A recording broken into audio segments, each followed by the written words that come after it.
밈코인의 대표적인 코인 중 하나, 시바이누. 그 시바이누 코인의 창시자가 누구인지 아시나요? 바로 료시라는 익명의 인물입니다. 그는 개인의 신원을 공개하지 않고 프로젝트의 분산화를 위해 나는 중요하지 않으며 어느 날 예고 없이 사라질 것이라는 입장을 밝히기도 했죠. 스스로 도지코인의 킬러라고도 지칭하며 자기의 코인 시바를 타고 위쪽으로 올라가라고도 말했습니다. 그 말에 의해 시바이누는 24년도 3월 암호화폐의 긴 침체기를 뚫고 500% 이상 급등하며 투자자들의 주목을 받았었죠. 단지 밈코인에 불과했던 이 코인이 어떻게 500% 이상 상승할 수 있었을까요? 이렇게 되기까지 어떠한 세력들이 이 코인을 집중 타겟해 폭등을 유도한 것은 아니었을까요? 오늘은 이 코인이 오를 수밖에 없었던 이유를 말씀드리겠습니다. 복권.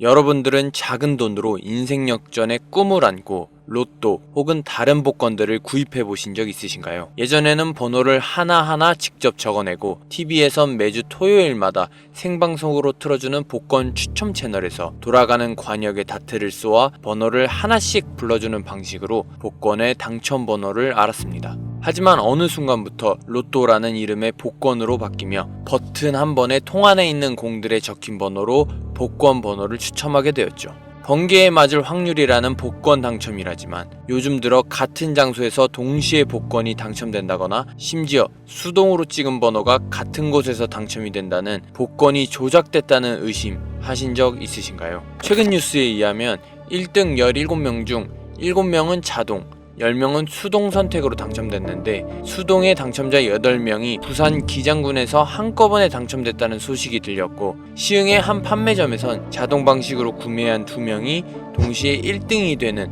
황당한 사건까지 제기되었고 특히 판매 종료와 동시 추첨이 진행되는 해외 복권과는 다르게 우리나라 로또는 판매 40분 후에 녹화 방송으로 추첨 방송을 진행하기 때문에 매주 로또를 하고 있는 저 역시 의심은 커질 수밖에 없었는데요. 저는 이런 의심들을 품고 조사를 진행하다 어느 한 세력들이 조작을 하고 있다는 걸 알게 되었습니다. 딥스라고 들어보셨나요? 딥스테이트 또는 딥스라는 세력은 각국의 정부를 조종하는 비밀 세력, 즉 그림자 정부를 의미하는데 이들은 세계 단일 정부를 목표로 하며 국제 금융, 정치, 언론, 기업 등 다양한 분야에 영향력을 행사한다고 주장되고 공식 권력과는 별개로 뒤에서 세계를 조정하는 세력으로 묘사되며 다양한 음모론의 중심에 등장합니다. 즉 정부 속에 숨어있는 또 다른 정부, 실질적인 권력을 가진 소수 집단을 의미하며 정부 내의 고위 관료, 막강한 재력을 가진 가문, 그리고 특정 엘리트들이 모여 자신들의 이익과 이념대로 세계를 움직이고 있는 단체를 뜻하죠. 이미 딥스들은 오랜 시간 동안 누적된 종교의 비밀, 과학기술 지식, 인간에 대한 모든 심리적 행동 양상들을 전부 다 알고 있기에 이들이 목표한 바가 있다면 그 이익을 위해선 돈이든 명예 등을 이용해 우리 같은 일반인들을 딥스가 원하는 대로 돌아가고 움직이게 만듭니다. 그런 게 어디 있냐고 그냥 단순한 음모론일 뿐이라고 말하기엔 세상은 그렇게 평화롭고 단순하게 흘러가지 않습니다. 우리가 알지 못하는 곳에선 그들이 계획하고 있는 거대한 음모가 또 하나 있는데 현재 지구의 인구수는 약 70억 명, 지구는 지금 포화 상태에 빠져 있어 환경 파괴나 자원들이 빠르게 고갈되고 그로 인해 자연재해나 동식물들이 살기 어려운 환경 변화까지 일어나고 있습니다. 그렇기에 딥스 세력은 자기들의 방식대로 지구의 자원을 아끼기 위해 또 자기들만의 이념을 지키기 위해 무섭고 잔혹한 프로젝트가 기획되고 있었는데요. 이 사실을 듣고 저는 믿기 힘든 현실에 입을 다물 수가 없었는데 그건 바로 인구 감축 계획. 네, 맞습니다. 말 그대로 지구에 있는 인구들을 자기들의 임의대로 줄여나가 지구의 인구를 감축하는 계획을 세우고 있었습니다. 너무나도 터무니없는 소리라고 들리실 수 있겠지만 이제부터 제가 하는 말에 집중해 주신다면 생각이 바뀌실 수 있겠습니다. 2020년 중국 연구소에서 한 실험 중에 치명적인 바이러스가 한 마을을 덮치게 됩니다. 그 바이러스는 이제 중국뿐만이 아닌 전역에 퍼져 사람들에게 감염되었고 22년 세계보건기구는 약 700만 명의 사망자를 보고하게 됩니다. 그 바이러스는 바로 코로나. 공식 보고된 사망자 수는 700만 명이나 나라에서 집계 내리지 못하거나 검사 부족, 사망 원인 분류의 한계까지 따지게 된다면 과잉 사망자를 포함한 추정치는 최소 1910만 명에서 최대 3600만 명까지 달할 수 있다고 제시되었습니다. 여기에 더해 딥스의 소행은 이게 다가 아니었는데요. 코로나를 치명적인 바이러스라고 언론을 만들어 각국 정부는 백신을 국민들, 심지어 임산부에게까지 강제로 접종하게 만들어 우리나라만 해도 맞지 않는 사람을 찾기 힘들 정도로 백신을 맞게 했습니다.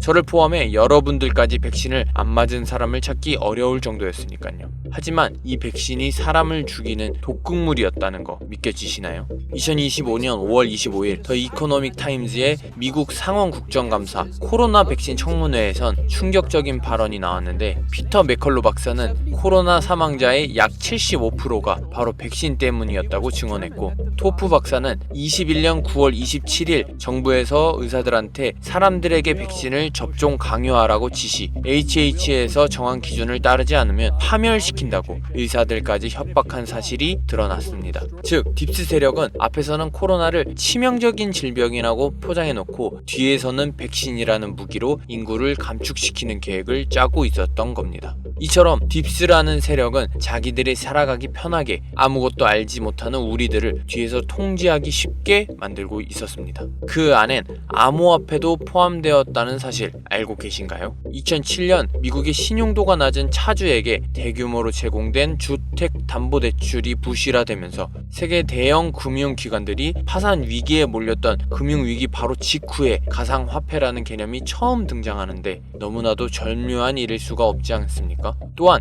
대표적인 암호화폐 비트코인의 창시자는 사토시 나카모토. 하지만 우리는 그의 얼굴조차 제대로 알지 못하고 유창한 영어 실력과 수면 패턴으로 봤을 때 일본인은 아닌 것 같다고 많은 사람들이 판단하며, 혹시 그 창시자는 한 사람이 아닌 단체나 세력이 아닐까라는 의심스러운 가능성이 높았는데, 그 의심에 딥스라는 말이 힘을 실었습니다. 당연하게 의심할 수밖에 없는 상황이죠. 비트코인의 슬로건은 탈중앙화였습니다. 하지만 현실은 어떤가요? 우리는 여전히 빗썸, 업비트, 바이낸스 같은 플랫폼에 의존하고 있습니다. 벗어났다고 생각했지만 결국 또 다른 철장 속에 갇혀 통제당하고 있던 거죠. 거기다 딥스 세력은 코로나 사태 때 의사들에게 했던 것처럼 딥스에 가입되어 있는 고위 관료들이나 영향력 있는 사람들이 정치인들에게 명령해 사회를 흔들고 사람들을 불안하게 만들라고 강요해 기중금융은 점점 믿음을 잃어가고, 안전자산이라고 믿고 있던 우리들에게 내 자산이 묶여있는 은행들이 언제든 계좌를 동결시킬 수 있다는 불신까지 우리를 점점 디지털 화폐로 갈 수밖에 없게 만드는 것 아닐까요? 겉으로는 자유와 탈중앙화를 내세워 사람들의 돈과 자산을 기속시키고 새로운 화폐 시작점이 된다고 말했지만, 실상은 더 정교하게 감시하고 통제하는 시스템이라는 겁니다. 그렇다면 우리는 어떻게 해야 할까요? 어떻게 해야 그들의 통제 속에서 저희 자산을 지키고 그들처럼 자산을 불려나갈 수 있을까요? 방법은 하나, 그들의 부를 지키기 위해 다른 사람들의 통제권까지 뺏는 그들 등에 올라타는 것. 그들의 흐름을 거부하고 반대하는 것이 아닌 오히려 그 움직임을 냉철하고 제대로 읽으면 그들의 발에 맞춰 나가는 것입니다. 최근 저는 딥스 세력이 다음 타겟으로 잡고 있는 암호화폐 행적을 찾다 그들이 자산을 불리기 위한 코인을 발견하게 되었는데, 아직 국내에는 상장하지 않았지만 기술적인 측면이나 프로젝트 이해도에서 현재 가격은 적지만 화제성은 충분했고, 그들은 아직 크지 않은 이 코인을 조금씩 사들이다 다시 한번 코로나 같은 팬데믹으로 전세계를 술렁이게 할 정도의 이슈들로 코인을 폭등시킨 뒤 뒤에서 아무도 모르게 매도를 진행할 것을 포착했습니다. 다만 이 코인의 정보를 공개적으로 공유하지는 못한다는 점, 채널에서 공개적으로 공유하게 된다면 딥스에게 빠른 표적이 돼 영상이 삭제되거나 더욱 심각하면 채널까지 삭제될 수 있기에 말씀드리지 못합니다. 하지만 방법은 있기에 비밀리에 공유해드리려고 하는데요. 제 번호 010-8039-2564로 세력이라고 문자 보내주시면 제가 알고 있는 비밀리에 공개하지 못했던 코인들을 공유해드리겠습니다. 번호 010-8039-2564에 세력이라고 문자 보내주세요. 여러분들에게 최선을 다해 공유해드릴 것을 약속드리겠습니다. 우리에게는 그들보다 돈도 권력도 없습니다. 하지만 그들에게는 부족한 절실함이 있기에 그 절실함이야말로 딥스 세력에 맞설 수 있는 마지막 무기가 될 수 있다 생각합니다. 다시 한번 말하지만 세상은 생각만큼 평화롭고 단순하게 흘러가지 않습니다. 그렇기에 저희는 움직여야 합니다. 오늘 영상 여기까지였고요. 지금까지 서지호였습니다. 감사합니다.